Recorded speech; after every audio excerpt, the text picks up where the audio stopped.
there's always something. Like, everything has a meaning. There's always something you're preparing. You're building the foundation of your team. If you had to pick like a couple key things that jump out at you that we need to be seeing in these early parts of March that we want to see from the Phillies that helps them down the line, what are they? I would go with the youth. I think Orion, Kerkering, and Johan Rojas are getting trusted immensely by the Phillies in the way, opening day is going to look. And I think those two, they don't need to set the world on fire, but they need to look like they belong day one. Because if they don't, if Johan Rojas looks overmatched at the plate and, his defense is a plus,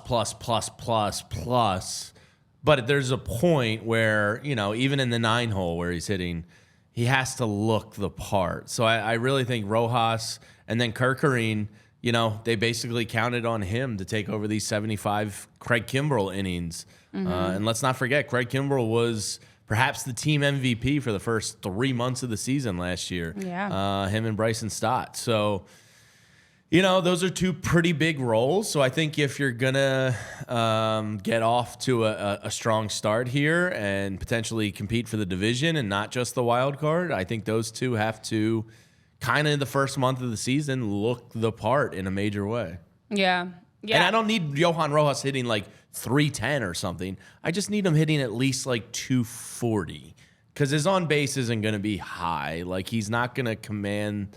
He doesn't look like the guy that's going to command the strike zone and have a huge on base. So he's got to bat around like 240 with an on base of like 285 to 300, and I can live with that because of what he brings you defensively. And then Kerkering just has to.